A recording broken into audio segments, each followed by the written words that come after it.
नमस्कार, तो कैसे हैं आप सब? आई होप आप बहुत अच्छे से होंगे और अपने-अपने एग्ज़ाम की तैयारी कर रहे होंगे। तो मैं सरोज स्वागत करती हूँ आपका आज की इस क्लास में और आपको पता है क्लास जो है वो सीटेट की रहने वाली है। इसमें हम सीटेट से रिलेटेड इम्पोर्टेंट क्वेश्चंस की बात करते हैं और यदि आप एचपीटीजीटी कमीशन की प्रिपरेशन भी कर रहे हो तब भी आपके लिए ये क्लास जो है वो बहुत ज़्यादा इम्पोर्टेंट जो है वो रहने वाली है। तो फ्रेंड्स अभी तक अगर आपने मेरे चैनल को सब्सक्राइब नहीं किया है तो प्लीज़ चैनल को सब्सक्राइब ज़रूर कर लें। चैनल पर एक बार विजिट ज़रूर करें क्योंकि आपको बहुत ज़्यादा इंपॉर्टेंट क्वेश्चंस जो हैं वो वहाँ पर मिलने वाले हैं क्योंकि आपको पता है मेरी क्लासेस जो हैं वो बहुत ज़्यादा लंबी तो नहीं रहती हैं।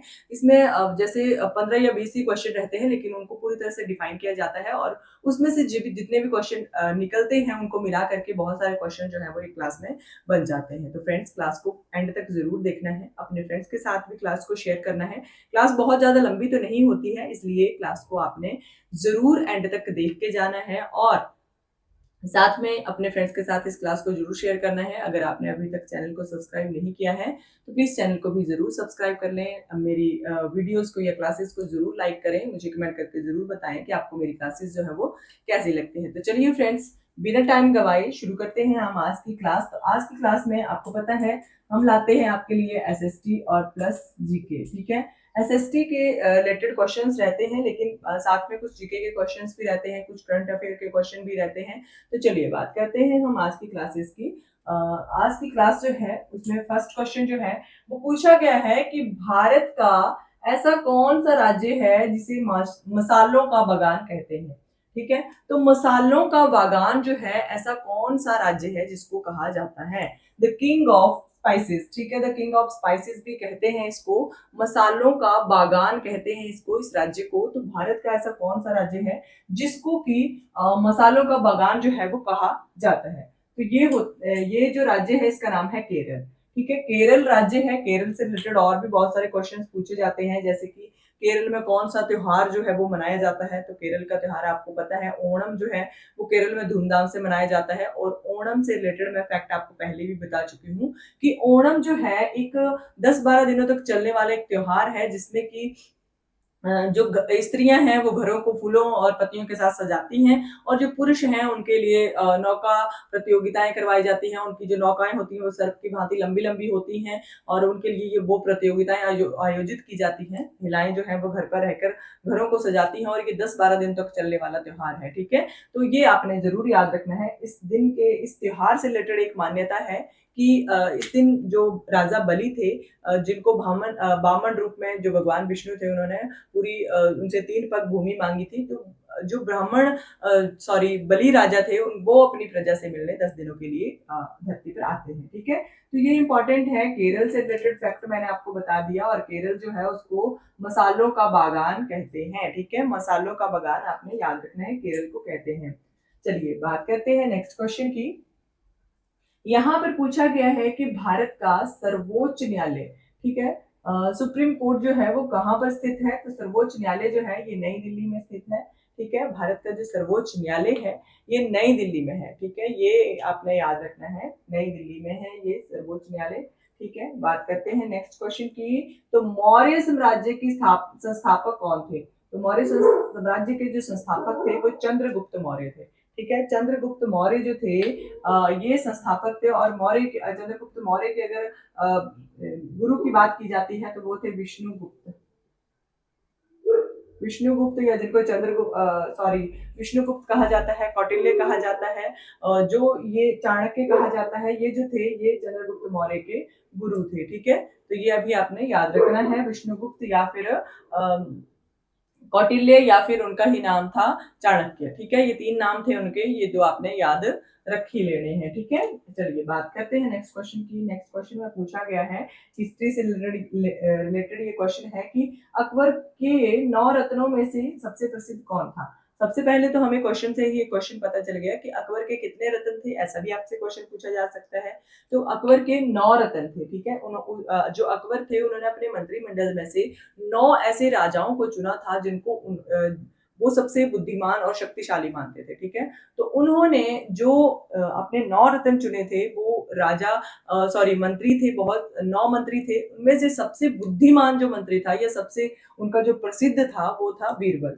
ठीक है। बीरबल जो था ये सबसे 9 रत्नों में सबसे प्रसिद्ध था, ठीक है। तो अकबर के द्वारा 9 रत्न चुने गए थे अपने मंत्रिमंडल में से, अपने मंत्रियों में से। तो सबसे प्रसिद्ध जो उनमें माना जाता है वो बीरबल माना जाता है, क्योंकि आपने सुना भी होगा अकबर बीरबल के किस्से, बहुत सारी ऐसी घटनाएं या बहुत सारे सीरियल्स बनाए गए हैं इस अकबर बीरबल के किस्सों को लेकर, तो ये आपने सुना भी होगा। तो अकबर का सबसे प्रसिद्ध जो 9 रत्नों में जो एक मंत्री था वो था बीरबल, ठीक है। चलिए बात करते हैं नेक्स्ट क्वेश्चन की। नेक्स्ट क्वेश्चन ईवीएस से रिलेटेड है कि पृथ्वी की सबसे ऊपरी परत को क्या कहते हैं। तो पृथ्वी की जो सबसे ऊपरी परत होती है उसको कहते हैं भूपर्पटी, ठीक है। क्रस्ट उसको कहते हैं। भूपर्पटी जो है वो पृथ्वी की सबसे ऊपरी परत है, ठीक है। ये भी आपने याद रखना है। तो ये पृथ्वी की सबसे ऊपर वाली परत है और इसको भूपर्पटी कहा जाता है। आपको पता है पृथ्वी की 3 परतें हैं, ठीक है। एक लेयर वाइज लेयर, एक परतें हैं पृथ्वी की। सबसे ऊपर है भूपर्पटी, उसके बाद मेंटल आती है, उसके बाद क्रोड आती है। तो ये आपने पढ़ लेनी है अच्छे से, ठीक है। कई बार इनकी मोटाई चौड़ाई ये भी पूछी जाती है एग्जाम में, तो वो भी आपने पढ़ लेनी है, ठीक है। तो कई बार पूछा जाता है सबसे अंदर जो आंतरिक परत है वो कौन सी है, तो वो आपने याद रखना है क्रोड है, ठीक है। क्रोड उसको कहा जाता है, बीच वाली मेंटल होती है और जो सबसे ऊपर वाली होती है वो भूपर्पटी उसको हम कहते हैं, ठीक है। चलिए बात करते हैं अब नेक्स्ट क्वेश्चन की। नेक्स्ट क्वेश्चन यहाँ पर पूछा गया है कि राज्यपाल की नियुक्ति कौन करता है। अब राज्यपाल की नियुक्ति किसके द्वारा की जाती है। राज्यपाल की नियुक्ति करते हैं भारत के राष्ट्रपति। भारत के जो राष्ट्रपति हैं वो राज्यपाल की नियुक्ति करते हैं। अच्छा ये बताना है आपने, एक करंट अफेयर का क्वेश्चन इससे बनता है कि कौन से राज्य के जो राज्यपाल थे वो हमारे देश के उपराष्ट्रपति अभी हाल ही में बने हैं, ठीक है। तो वो थे महाराष्ट्र के राज्यपाल। आपको पता है महाराष्ट्र के राज्यपाल सीपी राधाकृष्णन जो हैं वो हमारे देश के अब नए उपराष्ट्रपति बन गए हैं। पहले श्री जगदीप धनखड़ जी थे, उनके द्वारा इस्तीफा देने के बाद अब जो है वो सीपी राधाकृष्णन जो है वो हमारे देश के नए जो उपराष्ट्रपति हैं वो बने हैं। और ये महाराष्ट्र के राज्यपाल थे, ठीक है। ये पहले महाराष्ट्र के राज्यपाल थे, ठीक है। तो ये आपने जरूर याद रखना है। इससे रिलेटेड करंट अफेयर का क्वेश्चन मैंने आपको बता दिया कि महाराष्ट्र के राज्यपाल सीपी जो राधाकृष्णन है वो हमारे देश के नए उपराष्ट्रपति बने हैं, ठीक है। चलिए बात करते हैं नेक्स्ट क्वेश्चन की। नेक्स्ट क्वेश्चन है कि भारत का राष्ट्रीय खेल क्या है। अब भारत का राष्ट्रीय खेल हॉकी है, ठीक है। हॉकी जो है वो भारत का राष्ट्रीय खेल है। अच्छा एक हॉकी से क्वेश्चन बन रहा है, हॉकी क्यों हमारे भारत का राष्ट्रीय खेल बना है। बाकी जैसे बहुत सारी और भी खेले हैं, टेनिस है, क्रिकेट है, बैडमिंटन है, बहुत सारी और भी खेले हैं, लेकिन हॉकी को ही क्यों बनाया गया। तो हॉकी को इसलिए बनाया गया क्योंकि हॉकी के जो सबसे प्रसिद्ध प्लेयर थे श्रीमान मेजर ध्यानचंद जी, उनकी जो जयंती थी 29 जो अगस्त है उसके उपलक्ष्य पर, जब उनके जो जन्म दिवस है उनके उपलक्ष्य पर एक खेल दिवस भी मनाया जाता है 29 अगस्त को। तो ये भी आपने याद रखना है। और एक क्वेश्चन ये था कि उनके द्वारा जो था ओलंपिक में सबसे ज्यादा जो गोल्ड मेडल थे वो भारत को दिलाए गए थे, ठीक है। तो उसी वजह से हॉकी जो था वो हमारा राष्ट्रीय खेल बन गया था और उनके जन्म दिवस को खेल दिवस के रूप में भी मनाया जाता है 29 अगस्त। एक क्वेश्चन ये बन गया कि खेल दिवस जो है वो कब मनाया जाता है और किसकी याद में ये मनाया जाता है या किसकी जयंती पर ये मनाया जाता है। तो मेजर ध्यानचंद जी की। और हॉकी जो है वो हमारे भारत का ये राष्ट्रीय खेल है, क्योंकि हॉकी में जो मेजर ध्यानचंद जी बहुत प्रसिद्ध एक प्लेयर थे हॉकी के, उनके द्वारा सबसे ज्यादा जो गोल्ड मेडल थे वो दिलाए गए थे ओलंपिक में, ठीक है। इसलिए ये जो है वो हमारा राष्ट्रीय खेल जो था वो बन गया था। चलिए बात करते हैं अब नेक्स्ट क्वेश्चन की। नेक्स्ट क्वेश्चन में पूछा गया है कि सिंधु घाटी के लोग मुख्यतः किस फसल की खेती करते थे। हिस्ट्री से रिलेटेड ये क्वेश्चन है कि सिंधु घाटी जो थी उस सभ्यता के लोग जो थे या उस घाटी के लोग जो थे वो किस फसल की खेती करते थे। अब किस फसल की खेती सबसे ज्यादा करते थे, वो करते थे गेहूं और जौ। जौ जिसको यब भी कहा जाता है, ठीक है। जौ को कई बार यब भी लिखा गया होता है, तो क्योंकि यब कहा जाता था पहले, तो जौ और गेहूं की खेती ये सबसे पहले जो है वो करते थे। सबसे पहले क्या, या फिर इस फसल की खेती ये करते थे।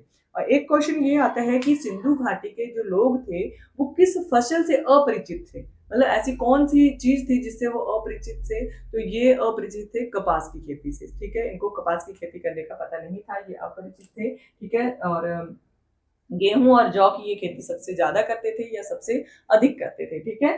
चलिए बात करते हैं नेक्स्ट क्वेश्चन की, संयुक्त राष्ट्र संघ की स्थापना कब हुई थी? जीके से रिलेटेड ये क्वेश्चन है कि संयुक्त राष्ट्र संघ जो है यानी कि यूएनओ जो है, यूएनओ, ठीक है, यूएनओ जो है इसकी स्थापना जो है ये कब हुई थी? तो यूएनओ की स्थापना हुई थी 24 अक्टूबर 1945 में, ठीक है। बहुत बार ये क्वेश्चन हर तरह के एग्जाम में ये क्वेश्चन पूछा जाता है, चाहे आप सी टैट ले लो, एचपी टैट ले लो, और भी बहुत सारे जो एग्जाम होते रहते हैं इंपॉर्टेंट, उनमें ये रिलेटेड बहुत सारे बार ये क्वेश्चन जो है वो पूछा गया है कि संयुक्त राष्ट्र संघ की स्थापना जो है वो कब हुई थी? तो संयुक्त राष्ट्र संघ की स्थापना हुई थी 24 अक्टूबर 1945 को, ठीक है। 24 अक्टूबर 1945 को संयुक्त राष्ट्र की संघ की स्थापना हुई थी। चलिए बात करते हैं अब नेक्स्ट क्वेश्चन की, हिस्ट्री से रिलेटेड नेक्स्ट क्वेश्चन है कि पानीपत की पहली लड़ाई कब हुई थी? मोस्ट इंपॉर्टेंट क्वेश्चन है, ये भी बहुत बार एग्जाम में पूछा जाता है कि पानीपत की जो पहली लड़ाई थी ये कब हुई थी? पानीपत की पहली लड़ाई हुई थी 1526 में। कब हुई थी? 1526 में ये हुई थी। और ये लड़ाई इसलिए भी महत्वपूर्ण है क्योंकि इस लड़ाई के बाद जो था ये जो गुलाम सॉरी जो इस्लामिक वंश चल रहे थे, भारत के ऊपर राज कर रहे थे, उनका अंत हो गया था। एक जो 5 वंशों ने लगातार इस्लामिक 5 वंशों ने जो भारत के ऊपर राज किया था, उनका शासन समाप्त हो गया था। तो उनका जो अंतिम वंश था वो था लोधी वंश, ठीक है। तो उसका जो एक सम्राट था या राजा था वो था इब्राहिम लोधी। इब्राहिम लोधी और बाबर के बीच में 1526 में ये युद्ध हुआ था। पानीपत का पहला युद्ध 1526 ईस्वी में बाबर और इब्राहिम लोधी के बीच में हो गया था। और उसके बाद जो था बाबर ने मुगल साम्राज्य की स्थापना जो थी वो भारत में कर दी थी। एक इस्लामिक वंश जो थे चल रहे थे लगातार, उनका अंत जो था वो कर दिया गया था। तो ये क्वेश्चन इस प्रकार से भी पूछा जाता है कि कौन सी लड़ाई के बाद बाबर ने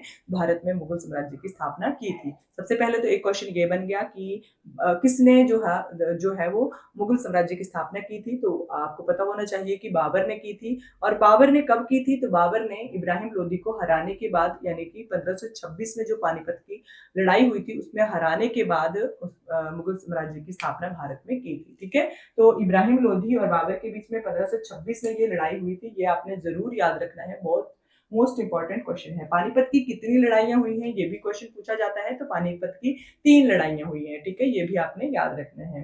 चलिए बात करते हैं नेक्स्ट क्वेश्चन की। नेक्स्ट क्वेश्चन है कि भारतीय राष्ट्रीय कांग्रेस की स्थापना जो थी वो कब हुई थी? हिस्ट्री से रिलेटेड ये क्वेश्चन है कि भारतीय राष्ट्रीय कांग्रेस की स्थापना कब हुई थी?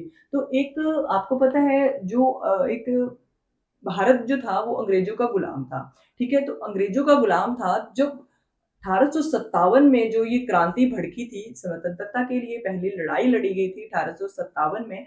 उसके बाद जो था एक तरह से सब कुछ नेताओं ने मिलकर ये डिसाइड किया कि हम एकजुट बनाकर एक संस्था बनाते हैं। उस संस्था को हम एक नाम देंगे और उस संस्था के द्वारा ही हम अपनी जो लड़ाई है स्वतंत्रता के लिए वो जारी रखेंगे। तो वो था, उस संस्था का नाम था, जो सबसे पहली संस्था बनी थी भारत में आज़ादी के लिए, वो बनी थी राष्ट्रीय कांग्रेस, ठीक है, भारतीय राष्ट्रीय कांग्रेस। तो पहले इसका नाम कुछ और था, उसके बाद इसका नाम दादा भाई नौरोजी के द्वारा राष्ट्रीय कांग्रेस रखा गया था। तो ये 1885 में इस कांग्रेस की स्थापना हुई थी। अच्छा, दादा भाई नौरोजी का नाम आ रहा है तो उनको एक उपाधि दी गई है, grand old man of India, ठीक है, grand old man of India कहा जाता है दादा भाई नौरोजी को, ये भी आपने याद रखना है। तो 1885 में इस संस्था यानी कि भारतीय राष्ट्रीय कांग्रेस की स्थापना कर दी गई थी।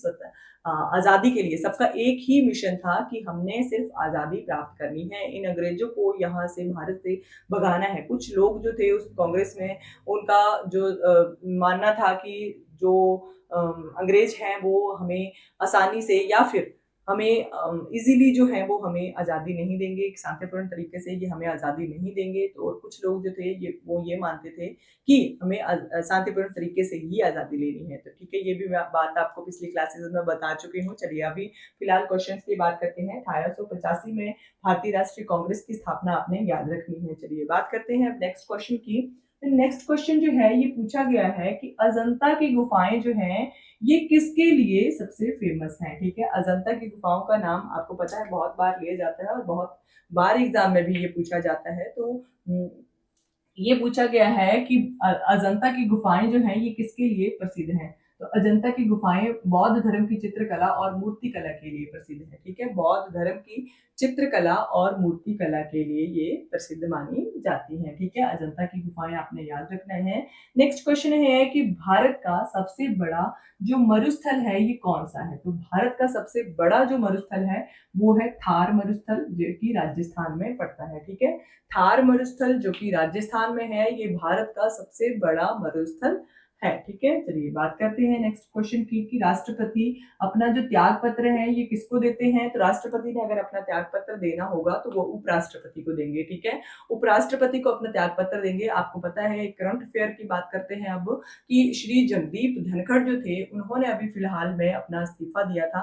तो वो किसको अपना, जो उपराष्ट्रपति है वो किसको अपना इस्तीफा देंगे? तो वो राष्ट्रपति को अपना इस्तीफा देंगे। ठीक है, ये भी आपने याद रखना है। तो उपराष्ट्रपति को देते हैं राष्ट्रपति अपना इस्तीफा, ये भी आपने याद रखना है। श्री जगदीप धनखड़ जी ने राष्ट्रपति को अपना इस्तीफा दिया था। उसके बाद जो था वो राष्ट्रपति के लिए चुनाव हुआ था।